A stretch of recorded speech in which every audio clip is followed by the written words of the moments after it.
가서 좀 자리 좀 잡아봐. 어떤 카페나 혹은 버스킹 해서.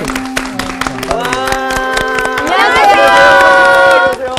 오랜만이에요. 네. 안녕하세요. 잘 지내셨고요. 네.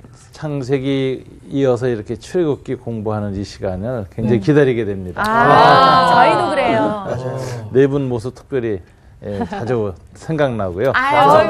특급 칭찬이네요. 그러니까. 오늘 우리 지난번에 이어서 이제 출애굽기 이 세 번째 시간입니다. 네. 이제 오늘의 본문은 우리가 소위 모세를 하나님이 부르시는 장면이에요. 네. 부르심이 이제 어떤 흐름 속에서 이제 이 사건이 일어났는가라는 것을 살피게 됩니다. 네. 오늘 수업 출애굽기 3강 모세의 부르심 1. 2장 23절부터 읽습니다. 여러 해 후에 애굽 왕은 죽었고 이스라엘 자손은 고된 노동으로 말미암아 탄식하며 부르짖으니 그 고된 노동으로 말미암아 부르짖는 소리가 하나님께 상달된지라. 하나님이 그들의 고통 소리를 들으시고 하나님이 아브라함과 이삭과 야곱에게 세운 그의 언약을 기억하사 하나님이 이스라엘 자손을 돌보셨고 하나님이 그들을 기억하셨더라. 모세가 그의 장인 미디안 제사장 이드로의 양떼를 치더니 그 떼를 광야 서쪽으로 인도하여 하나님의 산 호렙에 이르매 여호와의 사자가 떨기나무 가운데로부터 나오는 불꽃 안에서 그에게 나타나시니라. 그가 보니 떨기나무에 불이 붙었으나 그 떨기나무가 사라지지 아니하는지라. 이에 모세가 이르되 내가 돌이켜 가서 이 큰 광경을 보리라. 떨기나무가 어찌하여 타지 아니하는고 하니 그때 여호와께서 그가 보려고 돌이켜 오는 것을 보신지라. 하나님이 떨기나무 가운데서 그를 불러 이르시되 모세야 모세야 하시매 그가 이르되 내가 여기 있나이다. 하나님이 이르시되 이리로 가까이 오지 말라. 내가 선 곳은 거룩한 땅이니 내 발에서 신을 벗으라. 또 이르시되 나는 내 조상의 하나님이니 아브라함의 하나님, 이삭의 하나님, 야곱의 하나님이니라. 모세가 하나님 배웁기를 두려워하여 얼굴을 가리매 여호와께서 이르시되 내가 애굽에 있는 내 백성의 고통을 분명히 보고 그들이 그들의 감독자로 말미암아 부르짖음을 듣고 그 근심을 알고 내가 내려가서 그들을 애굽인의 손에서 건져내고 그들을 그 땅에서 인도하여 아름답고 광대한 땅, 젖과 꿀이 흐르는 땅, 곧 가나안 족속, 헷 족속, 아모리 족속, 브리스 족속, 히위 족속, 여부스 족속의 지방에 내려가려 하노라. 이제 가라. 이스라엘 자손의 부르짖음이 내게 달하고 애굽 사람이 그들을 괴롭히는 학대도 내가 보았으니 이제 내가 너로 바로에게 보내어 너에게 내 백성 이스라엘 자손을 애굽에서 인도하여 내게 하리라. 모세가 하나님께 아뢰되 내가 누구이기에 바로에게 가며 이스라엘 자손을 애굽에서 인도하여 내리이까. 하나님이 이르시되 내가 반드시 너와 함께 있으리라. 내가 그 백성을 애굽에서 인도하여 낸 후에 너희가 이 산에서 하나님을 섬기리니 이것이 내가 너를 보낸 증거니라. 아멘. 이제 출애굽의 서주가 이제 울리는 장면입니다. 네. 두둥. 뭔가 시작됐네요. 두둥. 장면이죠. 십계라는 영화 보셨어요? 네. 그 영화에 보면 이제 모세 역할을 누가 맡았냐면 찰턴 헤스턴이라는 배우가 맡았어요. 네. 그리고 이제 모세와 싸우는 그 애굽의 파라오 역할은 누가 했는지 아세요? 머리가 싹 벗겨지신 율브린너? 그렇지. 그래서 이제 율브린노와 이 찰턴 헤스턴 사이에서 이제 이 바로와 모세의 그 서로 투쟁하는 역할을 많이 보였는데 오늘 본문에 보면 이제 이렇게 돼 있어요. 여러 해 후에 애굽 왕은 죽었고 이렇게 돼 있어요. 네. 애굽의 바로는 죽은 바로는 누구냐 하는데 네. 이게 이제 그 십계 영화하고 좀 어긋나는 부분이죠. 십계 영화는 이제 그 갈등을 벌이던 율브린너가 모세가 이제 도망갈 때까지도 그 왕이 파라오로 즉위를 하고 그 다음에 40년 지나서 모세가 돌아왔을 때도 여전히 율브린너가 파라오고 출애굽하는 모든 과정에서도 이제 율브린너가 계속 파라오로 나와요. 네. 그런데 그건 아마 극중 갈등을 불러일으킬 때 중간에 이렇게 바뀌면은 네. 흐름이 이제 약해지니까 네. 오래 살게 율부린 너를 네. 이제 오래 살려둔 거예요. 근데 이제 오늘 본문에 보니까 그 율부니가 보냈던 그 애굽 파라오는 죽었다. 네. 죽었고 그 다음에 이제 그 아들이 이제 파라오가 됐는데 10가지 재앙을 당하는 파라오 그리고 이 홍해에서 죽는 파라오는 바로 그 율부린 너가 보냈던 그 파라오의 그 아들이라 이렇게 볼 수 있어요. 제가 도표 하나 드린 게 있을 거예요. 네. 모세와 관련된 애굽의 파라오들의 그 연대기 도표를 잠깐 제가 표를 해드렸는데 네. 간단히 한번 보시면 신왕국 시대가 이제 열리는데요. 네.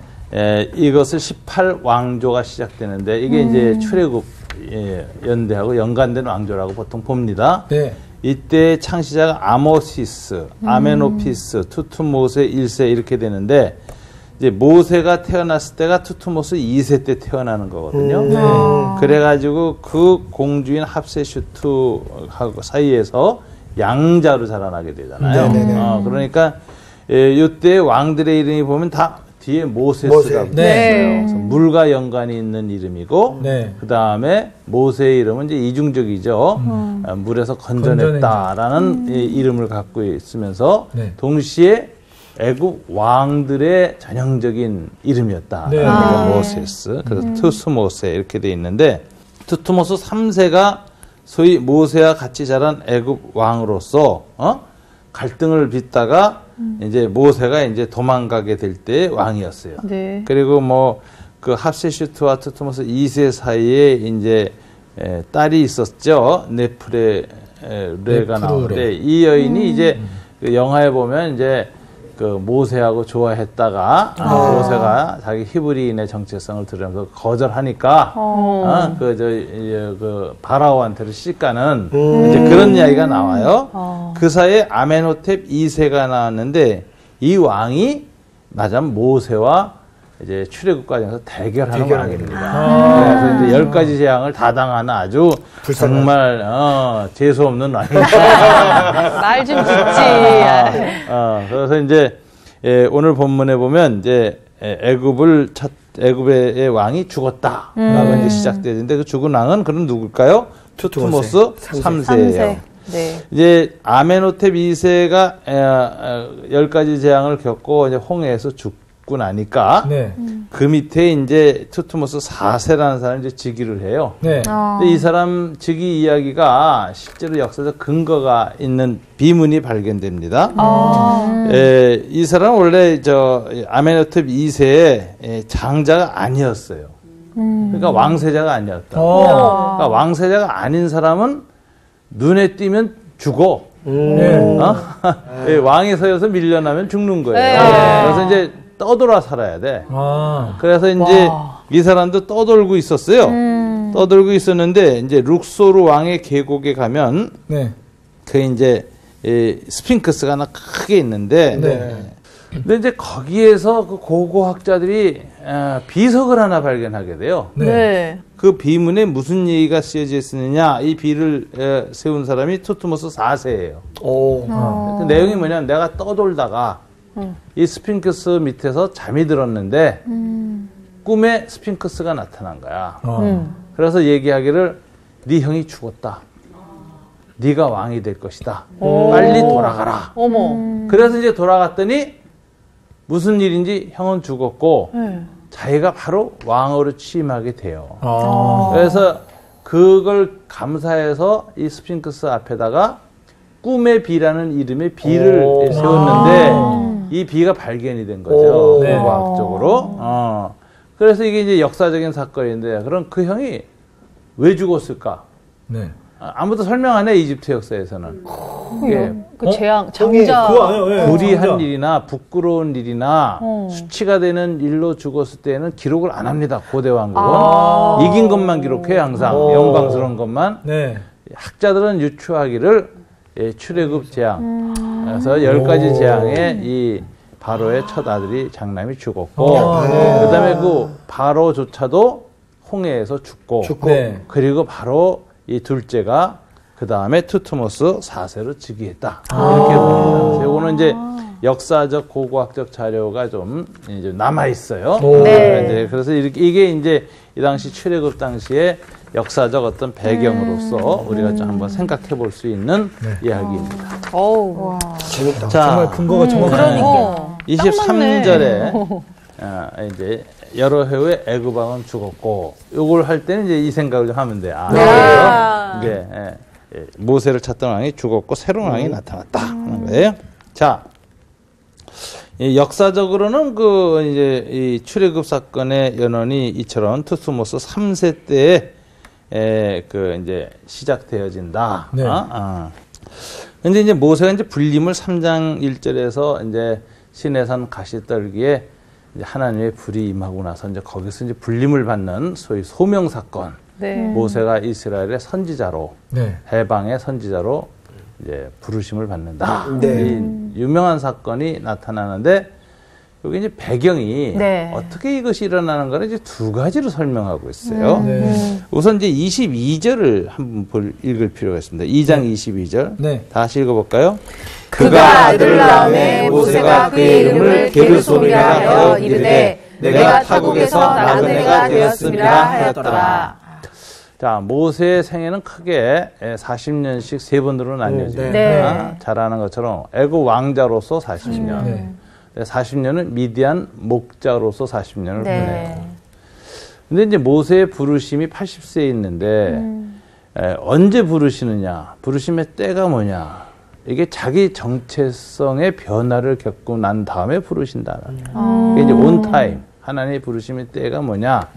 그 전까지 살던 자기의 라이프 스타일, 왕자로서의 삶을 철저하게 자기 부인이 되었을 때, 네. 잔재가 깨끗이 사라졌을 때, 네. 이때 부르심이 있다는 거죠. 예수 믿는 사람도 마찬가지예요. 성령으로 거듭나고 나서 어떤 사역을 통해서 부르심이 이제 오거나 특별한 일에 네. 사명이 주어질 때 보면 대체로 그 사이의 기간은 철저하게 과거의 자아를 부정하고 변화를 겪는, 즉 포도주로 말하면 숙성되는 시간이에요. 네. 우리가 이제 사도 바울 같은 경우도 다마스커스 길에서 이제 회심을 겪었지만 네. 나중에 이제 사도행전에 안디옥 교회로부터 이제 부르심을 받고 사역을 할 때 되면 10년을 고향 다소에서 보내거든요. 네. 그래서 10년에 그 묵혀 있고 성경에 전혀 언급되지 않았던 시간이 뭘까? 그런 게 다 하나님이 부르심을 위해서 준비시키는 시간, 네. 기다리는 시간이라는 거예요. 모세도 광야에서 목자로서 40년을 보내는 시간을 보냈는데 이 기간을 어떻게 해석해야 될 것이냐? 오늘 본문은 출애굽기 전 딱 이걸로 40년을 정도네요. 마무리를 아들을 낳았다. 그런데 아들 낳은 게 중요한 게 아니라 이름을 뭐라고 불러줬어요? 게르솜이라고 불렀다. 근데 왜 그렇게 그런 이름을 불렀는가? 게르솜이라는 단어가 나그네라는 뜻이거든요. 나그네. 이건 자기의 그 40년 이 미디안 목자 생활 때 자기가 스스로 나는 누구인가? 네. 왕자도 아니고 이젠 뭐도 아니고 아무것도 아니고 그냥 나는 미디안 땅에 떠돌이 목자 생활하고 있는 나그네일 뿐이다. 라는 그 자기 정체성이 깊이 안에서 이제 형성된 다음에 네. 애가 그때 태어나니까 애 이름을 나그네라고 딱 지어줘요.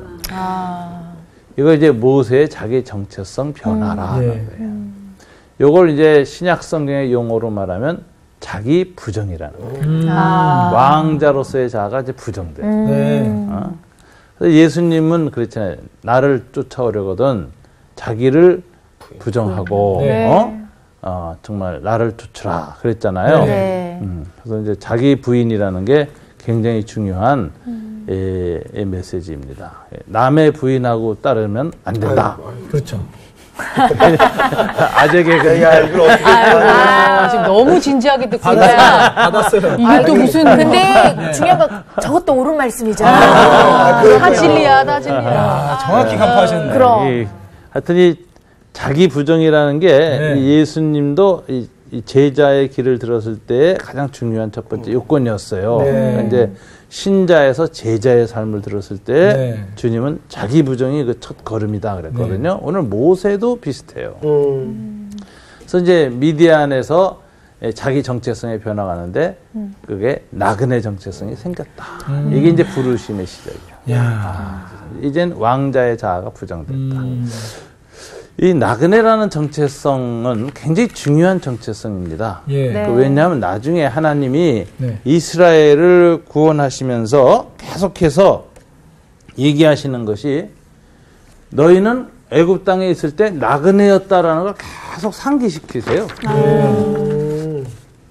그래서 이 나그네라는 이 모세의 정체성은 나중에 출애굽한 이후에 이스라엘의 원형적 정체성. 아, 그러네요. 이걸 잊어버리면 안 된다고 계속 강조해요. 네. 내가 두 구절만 한번 읽어볼게요. 출애굽기 22장 21절인데요. 그냥 네. 너는 이방 나그네를 압제하지 말며 그들을 학대하지 말라. 너희도 애굽 땅에서 나그네였으니. 이거 기억시키죠. 네. 그 다음에 출애굽기 23장 9절에도 보면은 네. 너는 이방 나그네를 압제하지 말라. 너희가 애굽 땅에서 나그네 되었었은즉 나그네의 사정을 아느니라. 이 나그네라는 단어를 계속 찾아보면 이런 게 굉장히 많습니다. 네. 특별히 오늘 23장, 22장은 어디냐면은 모세에게 하나님 십계명을 주면서 언약책이라는 책을 줘요. 20장부터 24장까지. 그러니까 초기 법률이에요. 이스라엘의 법률의 규절 중에서 하나님이 강조시키는 게 너희는 원래 누구였느냐. 네. 애굽에서 나그네였다. 이게 너희의 민족의 원형적 정체성이다. 그러니 너희는 어떻게 해요? 너희가 애굽에서 나그네였다는 정체성을 기억할 때 그 기억하고 있다는 행동이 뭐냐? 네. 나그네를 압제하지 않는 것이다. 이거죠. 오늘날 말하자면 우리 땅에 들어있는 외국인 노동자들, 예. 탈북하신 분들, 고향 떠난 분들, 또는 뭐 이제 난민들, 이런 부분들을 갖다가 학대하거나 배척하거나 이러지 말고 네. 그들을 잘 받아들여라. 돌보아줘라. 그렇게 얘기하시는데 그 이유가 뭐냐면은 너희의 전에 있던 경험, 역사적 경험을 기초해서 너희가 전에 나그네로 살았다. 네. 너희가 전에 얼마나 고난 가운데 있었느냐. 예. 근데 저는 이거 우리 민족에게도 상당히 이제 적응되는 거라고 봐요. 네. 우리가 일제시대에 얼마나 압제해 살았습니다. 네, 그렇죠. 맞아요. 그래가지고서는 못 견뎌서 하와이로도 사탕수수밭에 노동자로 가서 그냥 그 고생을 하면서 해외 이민, 디아스포라 코리안이 첫 시작했잖아요. 네. 또 북간도로 갔잖아요. 고난 때문에 나그네가 되었다는 이것을 잊지 않아야 돼요. 이거 하나님 계속 그 율법을 주시면서 상기시키신다고. 네. 이걸 잊어버릴 때 죄가 생겨요. 그러니까 우리가 지금 뭐 좀 세계적으로 경제 성장도 됐고, 네. 원조 받던 나라에서 원조 주는 나라가 된 것은 저 인류 역사상 처음이에요. 네. 근데 이제 잊어버리고 가난한 사람들 여기에 대해서 그 학대하고 못되게 굴고 나그네들 고통 주고 예. 이러면은 하나님 보시기에 야 너희는 너의 원래 원형적 정체성을 상실했다라고 보는 거예요. 맞아요. 이제 그리스도인들도 마찬가지예요. 항상 하나님이 모세를 통해서도 이스라엘 공동체를 통해서도 나그네라는 원형적 자아를 상실하면 안 된다 이렇게 얘기를 하거든요. 네. 근데 출애굽은 언제 시작되느냐? 이 원형적 자아가 생겼을 때 하나님 때가 됐다라고 부른다는 거예요. 우리가 이제 살아가면서요. 언제가 하나님 일을 할 때냐? 자아 성취를 위해서 큰 노력하고 위로 올라가고 했을 때는 하나님 일을 할 때가 잘 아니에요. 네. 그럴 때 하나님 일을 하면요. 자아 성취와 자기 어떤 목표 달성과 자아 실현을 위해서 하나님의 도우심을 구하는 기도는 하지만 네. 그 이상으로 바로 못 넘어가요. 네. 그 자아 성취 효과가 너무 강하기 때문에 예. 네. 그거밖에 안 보여. 그것이 안 채워지는 게 늘 고통스럽고 힘들어. 예. 네. 그래서 기도나 삶이 그런 방식이 되거든요.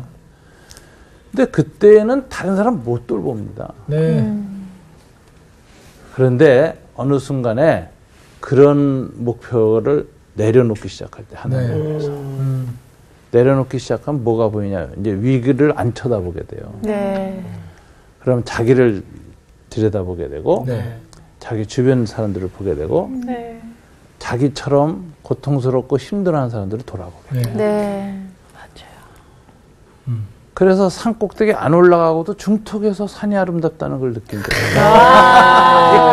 이건 적어야겠다. 그러니까 이건 적어야겠어. 정상에서만 야호하는 건 참 나쁜 태도의 삶이에요. 산이라는 건 골짜기도 아름답고 능선도 아름답고 그래, 이거 진짜 맞아. 완전 중간 언덕도 아름답고 내가 쓸 거야. 너 네가 써라. 곡 하나 써라. 지쳐서 머물러서 쓰러져 있는 그 순간에도 산은 참 아름다울 수 있거든. 그 과정의 아름다움을 모르고 목표의 아름다움만 추구하는 사람은 남을 못 돌아봐요. 맞아요. 예. 그런 사람은 하나님 쓰질 않아요. 이게 아주 독특한 거예요. 하나님은 어떤 사람을 쓰느냐? 자기 부정이 일어나기 시작한 사람. 예. 모세를 부르시는 건 참 그래서 이게 생각할 때 참 많아요. 예. 모세가 미디안에서 이제 드디어 왕의 자아는 다 사라져 버렸고 그저 그런 그냥 나그네로서의 자아가 생겼고 이게 아주 내면에 아주 숙성이 돼서 본질이 돼 버리니까 애를 낳는데 이름도 게르솜 나그네 다 이렇게 지어지면서 그 아들과 자기의 삶의 어떤 동질성을 확보했을 때 하나님 그걸 잊지 않으신 거예요. 그래서 항상 너희는 나그네를 학대하지 마라. 애굽 땅에서 너희가 나그네였다. 이렇게 얘기해요. 그래서 그 이후로 계속해서 율법을 읽을 때마다 나그네 자아를 회복해야만 된다고 이스라엘 공동체에 말씀하신 하나님이에요. 여기서 이제 나그네란 뭐냐? 그 사회나 역사의 중심부의 지향 삶이 아니라 주변부의 삶. 갑의 삶이 아니라 을을 지향하는 삶. 을을 지향한다는 게 있잖아요. 을의 삶이라고 봐요. 을과의 연대성. 그 다음에 강자가 아니라 약자를 긍휼히 여기고 약자의 아픔과 고통을 심정적으로 그냥 이해하는 우리 시대에는 뭐죠? 강자나 이 가벼운 사람은 항상 소수예요. 사실 하나예요. 어떻게 보면 세상에서 딱 하나예요. 그래서 뭐 아무리 뭐 대한민국의 최고 강자도 미국의 트럼프 앞에 가면 또 팍 꺾이잖아. 세상에. 그러니까 뭐냐. 이 세상은 대부분이 99.9%가 을이고, 약자고, 고통당하는 사람이라고. 그런 사람들의 마음을 알고, 그런 사람들의 삶을 이해하고, 쌀 떨어졌다는 말이 무슨 말인지를 머리로 하는 게 아니라 피부로 하는 사람. 그래서 자기 집에 있는 그 쌀 바가지를 긁어다 나눌 수 있는 사람. 라면 사들고 가는 사람. 근데 진짜 뭐 촬영이나 이런 거 다녀보면은 어려운 분들이 그걸 쪼개서 그렇게 도와주시고 그렇죠. 그걸 이렇게 피부로 느끼시는 것 같아요. 정말 우리 사회의 모든 어려운들이나 사회 봉사에도 보면 다 그 갑이 아닌데 을인데 을을 돌보는 그런 분들이 많잖아요. 이것 때문에 세상이 유지되고 버티거든요. 하나님 그걸 원하시는 거예요. 그래서 모세가 자기의 삶의 지향점이라든가 삶의 자리가 완전히 바뀐 이 사건. 이걸 이제 하나님의 위대한 전복이라는 거예요. 위대한 전복. 뒤집기 시작하시면 세상을 뒤집는 거예요. 애굽 왕자의 자아가 남아있을 때는 뒤집기를 시작 안 하세요. 완전히 주변부적 삶. 역사의 중심이 아니라 왕실이 아니라 광야에서 왕자가 아니라 나그네로서 살아갔던 이 사람을 하나님 딱 사용하셔서 변화를 시작하신다. 그래서 세종대왕도요. 세종대왕도 그 궁중 안에 있는 세자 1순위였으면 명군이 못 됐을 거예요. 근데 그분이 그 세자가 아니었기 때문에 밖에 나와 있고 많은 어려움을 보거든요. 그 다음에 역사적으로 왕이 서열에서 밀려난 왕세자는 그 조선시대에 보면 사대부들이 가까이도 안 해요. 괜히 가까이 했다가 영모에 밀려서 죽고 그래서 가까이 다닐 때 너무 외롭고 소외되고 고독하다고 무시당하고 그 생각을 못했다. 그래서 그 시간을 보낸 사람이 정말 무슨 역사적인 어떤 흐름에 의해서 왕이 딱 되면은 달라지는 거예요. 역사의 모든 명군들은 왕실 안에서 내내 생활하던 사람은 명군이 못 돼요. 바깥에 가서 잊혀졌던 사람. 이런 사람이 복귀했을 때 이제 명군이 되는 거예요. 그래서 너무 꽃길만 걸어도 좋은 건 아니에요. 그러니까 지금 힘들고 외롭잖아. 난 이제 곧 쓰임 받을 타이밍인데 이제 나도 많이 어렵더라. 그만합시다. 타이즈 와한테 준비하고 있는 거예요. 그래서 이 나그네 자는 하나님의 부르심에 아주 가장 기본적인 자세다. 그래서 그게 생겼을 때 부르심이 시작된다. 이렇게 생각하는 거죠. 근데 이제 부르심의 두 번째 요건이 23절부터 25절에 나오는데 하나님이 24절에 언약을 기억하셨다. 이렇게 네. 언약을 기억하셨다. 이게 언약이 아주 출애굽 해방의 가장 중요한 동기예요. 네. 출애굽 해방은 하나님이 아브라함과 이삭과 정말 야곱과 세웠던 언약을 완성하는 사건이야. 언약 성취 사건이라고. 네. 근데 그 약속했던 언약을 왜 기억해내셨는가 하는 거죠. 무엇이 기억해내게 했는가. 오늘 본문에 보니까 뭐죠? 고통소리 24절. 네, 23절에 보면 부르짖음 네. 울리는 소리. 이게 히브리 원문에 보면 착 그러는데 아주 cry, 영어로는 cry로 변해요. 이 단어를 썼는데 하나님은 역사의 변화를 무엇으로부터 시작하시는가? 그러면 고통 소리를 들으시고 변화를 시작하신다. 그래서 이제 이게 성경에 많이 나와요. 하나님의 계시 중에 가장 첫 번째 나타난 계시가 가인과 아벨 사건. 옛날 창세기 때 공부를 하셨죠. 네. 그때 하나님이 아벨에게 딱 나타나서 가인에게 나타나셔서 땅에서 아벨의 부르짖는 핏소리를 듣고 내가 너한테 왔다. 네. 네 아우 아벨 어디 있니? 이러면서 이제 현장 신문을 시작하셨어요. 네. 창세기에서도 이제 아브라함과 악에 나타나셨을 때 천사 2명하고 그때 소돔과 고모라로 이제 현장 검증하러 가시는 중에 잠시 아브라함한테 말할 때 이렇게 말합니다. 소돔과 고모라에 대한 부르짖음이 크고 죄악이 심히 무거우니 내가 이제 내려가서 그 모든 행한 것이 과연 내게 들린 부르짖음과 같은지 그렇지 않은지 내가 보고 알려하노라. 그래가지고 소돔의 죄악으로 말미암아 부르짖는 고통 소리를 들으시고 현장을 방문하시고 불로 심판하셨다. 그러니까 역사를 심판하신 하나님의 심판의 동기는 뭐냐? 이게 이제 한쪽엔 심판이에요. 악한 자들에. 네. 그러나 네. 그 약속을 믿고 따르는 사람. 고통받던 사람들한테는 구원이야. 그러네요. 이 출애굽 사건이 애굽에 대해서는 하나의 심판이고 악에 대한 보편적 심판이고 이스라엘에게는 구원. 하나님의 약속대로 행하신 구원이 이루어집니다. 네. 이 두 양면이 있는데 네. 이 언약을 기억하셔서 구원하시는 이 모든 행위의 동기, 시작이 하나님의 심중에선 왜 이 언약을 생각하시느냐 하면 부르짖음. 그래서 약자의 부르짖음이라는 거 굉장히 중요한 겁니다. 역사는요, 강자들의 구호에 의해서 진행되질 않아요. 우리는 착각 많이 해요. 강한 자를 외치는 슬로건, 구혼, 외침, 네. 그거 다 따라하고 막 이래가지고 역사가 바뀌질 않습니다. 네. 누가 역사를 바꿀까요? 불의에 대해서 반대하거나 반대는 안 하도 희생자가 된 사람들의 핏소리 이게 역사를 바꿔요. 그래서 이제 요한계시록에 보면 마지막 하나님이 뭐라고 얘기하시죠? 의인들과 순교자들이 하나님 앞에서 부르짖죠. 우리가 이렇게 불의한 세력에서 죽었습니다. 언제까지 우리들의 원한을 풀어주지 않고 이대로 놔두시겠습니까? 그러니까 하나님 뭐라고 하세요? 아직 아니다. 이유는 아직 순교자들, 의인들의 핏소리의 숫자가 채워지지 않았기 때문에 이렇게 얘기를 해요. 그럼 하나님은 언제 기도 응답을 하시며 역사를 바꾸시는가? 부르짖는 사람들의 숫자가 채워졌을 때 딱 바꾸고 있어요. 네. 저는 뭐 이런 것들 정치적으로 이렇게 잘 적용하는 게 좋을지 모르지만 우리나라 역사도 보면 이 희생자들의 핏소리를 들으시고 하나님의 역사를 바꾸신다니까. 3.1운동의 그 수많은 의인들과 우리 그리스도인들의 핏소리 네. 들으시고 하나님의 역사를 바꾸셔서 아 뭐가 왔어요?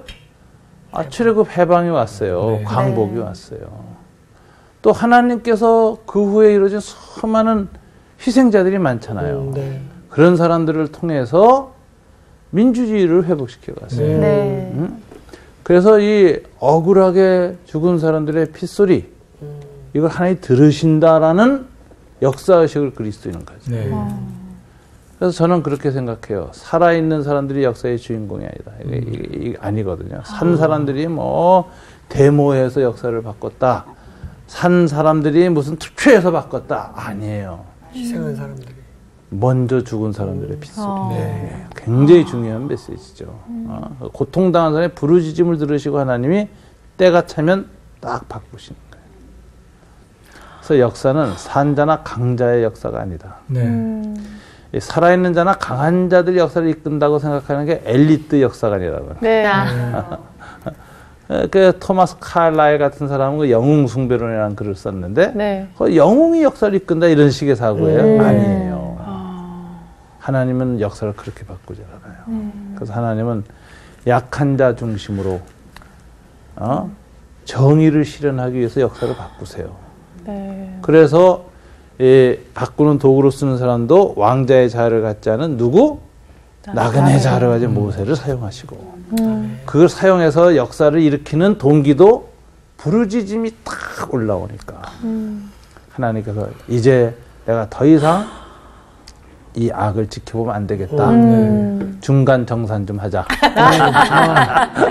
정돈하자. 그래야 되겠다.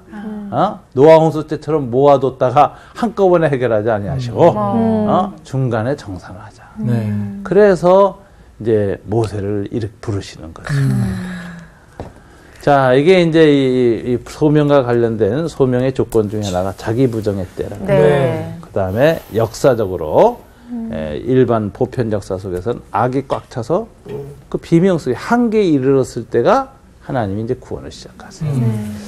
자, 이 시내산에 이제 강림하시는데 오늘 이 구원을 생각할 때 이렇게 자기 백성을 돌아보셨다라고 했는데 이 돌아보셨다는 단어는 이 라라는 단어 히브리어 단어인데 이게 본다는 뜻이에요. 근데 보러 오셨다라는 거거든. 보시고 보러 오신다요.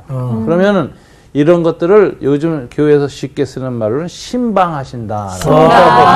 친히 신방하셨어요. 하나님 직접 자기 백성의 삶의 자리에 들어오신다. 보러 들어오신다. 그래서 이제 신방인데 하나님이 애굽에 신방 가시는 거예요. 그런데 혼자 가지 않고 신방 조소 모세를 부르는 거예요. 야, 나도 같이 가자. 그래서 이제 이 저 호렙산 반석 가운데 이제 이 가시떨기 가운데 임하시는 거죠. 네. 이제 임하시고 모세를 부르시는 장면을 보면 좀 독특해요. 떨기나무에 이제 불이 붙었는데 타지 않는다. 네. 그러니까 모세가 그 장면 때문에 하나님께 이끌려오죠. 네. 근데 이제 그가 뭐라고 하면서 이끌려오죠? 3절에 보니까 이에 다 같이 읽어볼까요? 이에 모세가 이르되 내가 돌이켜 가서 이 큰 광경을 보리라. 떨기나무가 어찌하여 타지 아니하는고 하니 어찌하여 타지 아니하는고. 이게 하나님의 부르심의 한 특징 중에 하나인데요. 하나님은 이성으로 해석되지 않는 사건을 통해서 부르십니다. 목자로서의 40년 미디안 경험함에서는 해석할 수 없는 사건을 맞부닥쳐서 부르십니다. 이게 하나님의 신비 혹은 초월이죠. 그래서 인간의 이성과 과학과 이런 걸로 해석할 수 없는 어떤 실제, 하나님 임재하면 그런 일이 생겨요. 그것만이 사람을 하나님께로 이끕니다. 모세도 성격이 강한 사람이라서 뭐 아무리 나그네가 됐어도 자기 생각이 강한 사람이 모세예요. 그렇죠. 그러니까는 웬만큼 자기 생각에 뭐 이렇게 맞는 사건 체험하면은 돌아다 보지도 않고 그냥 흥미도 없는데 이 사건은 끌려오는 거야. 이게 하나님의 임재가 가시떨기 임재가 불꽃 가운데 임재가 주는 메시지는 뭐였냐? 모세를 불러오는 메시지 뭐였느냐? 이 초월, 하나님의 신비, 이성과 과학과 내 경험 법칙으로 해석할 수 없는 어떤 삶의 사건을 마주치게 돼요. 대부분의 하나님께 부르심 받은 사람들은 삶에 그런 체험을 꼭 해요.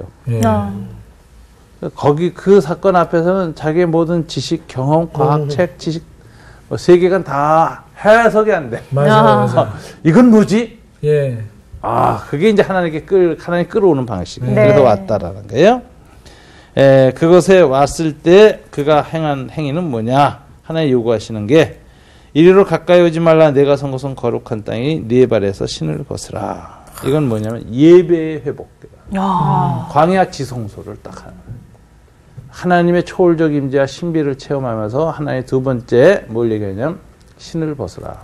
신을 벗으라는 건 이제 옛날에 목자다 신발이 저거였잖아요. 숭숭 구멍 뚫린 그런 거 있잖아요. 샌들. 근데 이거는 먼지가 많이 껴요. 그래서 이건 더러운 거예요. 사람의 존재적인 죄예요. 그래서 이제 이스라엘 그 손님들이 이제 집에 들어가면 발부터 씻겨주잖아요. 그게 그래서 그렇거든. 근데 오늘 하나님 벗어라 거룩한 곳이다 라는 말은 이곳은 세상의 그 더러움과 부정으로는 디딜 수 없는 것이다. 지극히 거룩한 곳, 정결한 곳이다. 그래서 벗어라. 그래서 이걸 벗고 서는 순간에 일어난 게 뭐냐? 예배지. 예. 이걸 우리 예배라고 해요. 뭐 종교 의식이 무슨 찬송가를 부르고 뭐 기도회를 해서 주기도문 외우고 예배를 드리는 게 아니라 삶 속에서 갑자기 하나님의 초월적 임재를 누리면서 그가 과거에 갖고 있던 삶의 모든 죄들을 호련히 떠나는 순간 이걸 거룩이라고 그러고 이걸 예배라고 그래요. 삶 속에서 예배. 그래서 광야 지성소를 만나게 됩니다.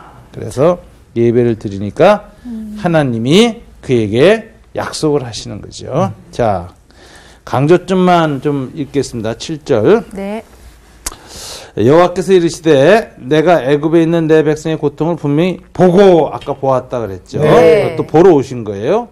부르짖음을 듣고 그 근심을 알고 8절에 가면 이제 동사 내려가서 건져내고 인도하여 그리고 8절 맨 마지막에 데려가러 하노라. 연속 행동. 그래서 이제 출애굽으로 끝나지 않고 목표가 뭐죠? 가나안 땅으로 약속의 땅으로 400년 전 그 조상들에게 약속한 그 땅으로 데려가려 하노라. 그러니까 언약의 세 요소 중에 맨 처음에 후손 언약은 이미 출애굽기 입장에서 이미 성취됐죠. 그리고 마지막 이 목표가 뭐죠? 땅으로 땅 약속이에요.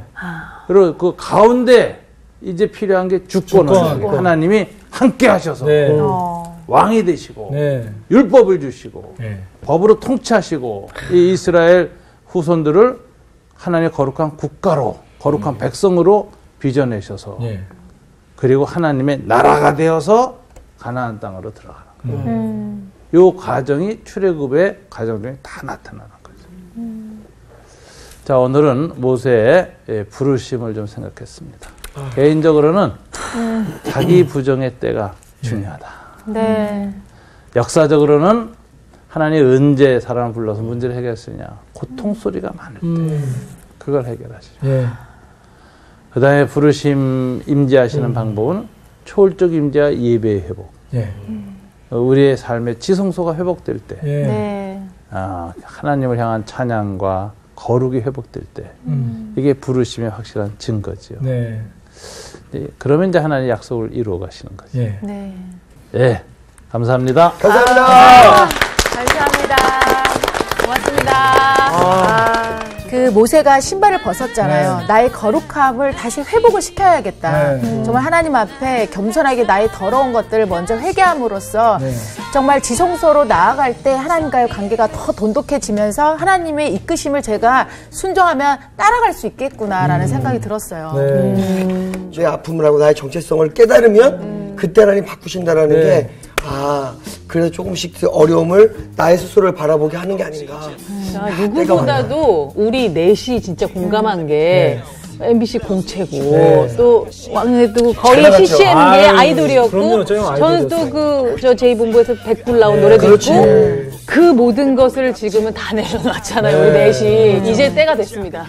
그럼 각각 우리가 정말 이제 온전히 나아갈 때가 왕의 됐습니다. 태도로 위험 있게 갑시다. 가봅시다. 뭐래도 진짜 할 수 있습니다 이제. 이번 주 퀴즈입니다.